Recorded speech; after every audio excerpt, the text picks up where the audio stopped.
নমস্কার বন্ধুরা, আমি সৌমিলি। আমার একটা নতুন ভিডিওতে সবাইকে এত ভালোবাসা। আশা করব সবাই খুব ভালো আছো। আর যেদিনের ভিডিওটা শেয়ার করছি, দিনটা ছিল শনিবার। সকাল এখন ঘড়ির কাঁটায় ওই 11টা মতো বাজে। ব্রেকফাস্ট আমাদের কমপ্লিট, আর ডিনারের জন্য প্রিপারেশন নেব। বাড়িতে কিছু লোকজন আসার কথা আছে, ওই আমার বোন, জামাইবাবু আর দেবপ্রিয়, ওর একটু বন্ধুরাও আসবে। তো সেই জন্য ভাবলাম বাড়িতেই আজকে ডিনারটা বানিয়ে ফেলি। ঘড়ির কাঁটায় তো বললাম ওই 11টা মতো বাজে। তো ডিনার বানানোর জন্য আজকে মেনু ভাবছিলাম করব ওই চিকেন মহারানি, আর ছিল পনির লাবাবদার, আর তার সাথে ছিল দেরাদুন চালের ওই জিরা রাইস। তো সেগুলো করার জন্য প্রথমেই আমি একটু চিকেনটাকে ভালো করে ম্যারিনেট করে নিয়েছিলাম। ওই একটু টক দই, একটু কাশ্মীরি লঙ্কা গুঁড়ো, আর একটু অল্প করে সামান্য নুন দিয়ে। আর এই দিকে দেখো কিছু পেস্টও করে নিয়েছিলাম, ওই কাজু বাদাম আর আলমন্ড, এগুলোর কিছু পেস্ট ছিল। আমি এখানে পুরো সমস্ত ভিডিওগুলো দেখাচ্ছি না, ওগুলো একটা অন্য ভিডিওতে দেখাবো। আর তার সাথে ওগুলো ম্যারিনেট করে রাখার সাথে সাথে একদিকে কিন্তু কড়াতে দেখো আমি পেঁয়াজ রসুন এগুলো ভাজতেও বসিয়ে দিয়েছিলাম। একদিকে আমি চিকেনটা বসিয়ে দেবো, আর অন্যদিকে তার সাথে পনিরটাকেও করে নেব। তো এই দেখো এখানে আমি পনির লাবাবদার করছিলাম, যার জন্য এই আমি কড়াতে প্রথমে কিন্তু পেঁয়াজ, টমেটো, রসুন এগুলো ভালো করে ভেজে নিয়ে সেগুলো কিন্তু একটুখানি নুন দিয়ে নেব, আর সামান্য একটু মশলা দেবো, যার মধ্যে একটু হলুদ ছিল, ধনে জিরে ছিল, দিয়ে সেটার কিন্তু আমি একটা ফাইন এখানে মিক্স বানিয়ে নিচ্ছিলাম। একদিকে একটু করে রান্না এগোচ্ছিলাম, আর অন্যদিকে একবার করে কৃতিকে গিয়ে দেখে আসছিলাম। ও আজকে মোটামুটি একটু দেবপ্রিয়র কাছেই থাকবে, ওকে আমি চান করে খাইয়েও দিয়ে চলে এসেছি এর মাঝখানে। আর তারপরে আমরা যখন ওই লাঞ্চ করব, সেই টাইমে ওকে আবার আমি নিয়ে লাঞ্চ করিয়ে দেব। তো তার মাঝখানে আবার একদিকে চলে এলাম, একদিকে আমি চিকেনটা বসিয়ে দিচ্ছি, আর আরেকদিকে ওই পনিরটাও করতে থাকছি। তো এখানে চিকেনের ওই যে মিক্সারটা ছিল, যেটা আমরা পেস্ট করে রেখেছিলাম, ওটা আমি কষাতে বসিয়ে দিয়েছি। আর অন্যদিকে দেখো পনিরটার গ্রেভিটা দিয়ে আমি পনিরটাও কিন্তু এখানে করতে থাকছি।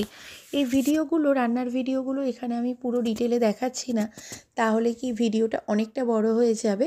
তো ওগুলো কিন্তু আমি আলাদা একটাভাবে আবার পোস্ট করব। তোমরা যদি জানতে চাও তাহলে কিন্তু আমাকে কমেন্ট বক্সে জানাতে ভুলো না।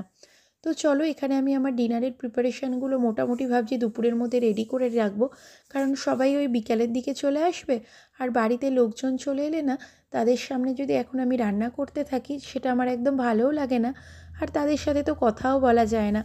মেনলি আমাদের তো সবার সাথে এখন দেখাই হয় না। যদি লোকজন বাড়িতে চলে আসে আর যদি গল্পই না করতে পারি, তাহলে আর কি হবে বলো। তো সেই জন্য রান্নাটা আগে ভাগে ভাবছি করে রেডি করে রেখে দিই, তাহলে ওরা যখন আসবে তখন একটু ওদের সাথে ভালো করে গল্প করা যাবে। তো মোটামুটি দেখো আমার রান্না অনেকটা এগিয়ে এসছে। পনিরটা তো এখানে হয়েই এসছে, আর চিকেনটা আরেকটা দিকে এখন আর একটু হবে। তো চিকেনটা আরেকটু হোক, আর ততক্ষণ আমি পনিরটাকে নামিয়ে রাখি, আর এর মাঝখানে আমরা কিন্তু চটজলদি লাঞ্চটাও করে নেব। এই দেখো আমার রান্না তো মোটামুটি হয়েই এসছে।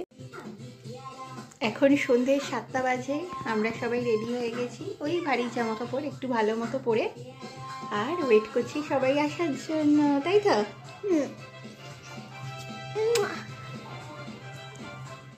দিলে কি আর পাবো না গাড়ি আবার দেখেছো, দেবে বল দাও। এই দেখো মাম্মি আবার আমাদের ফটো না ভিডিও এই দেখো মাম্মি আবার ভিডিও করছে। এটা হাই করে দাও মাম্মিকে। ওরা তো সবাই এসে গেছে, তখন ওই 7টার ধারে কাছে বাজে, সবার আসতে একটু দেরিই হয়েছিল।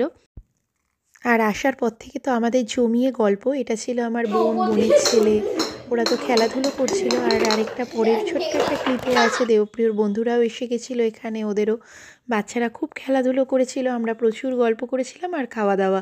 তো আর বেশি ভিডিওটা বড় করব না, এখানেই এন্ড করছি। খুব অসুবিধা হয় ওর একদিন ছুটি বলে আমরা তাকাচ্ছি। মিমি টু গুড, ভীষণ ভালো হয়েছে, ভীষণ ভালো হয়েছে। ভিডিওটা আজ এখানে শেষ করলাম, দেখা হবে পরের দিন আরেকটা ভিডিওতে। চলো আজকের মতো টাটা, বাই বাই।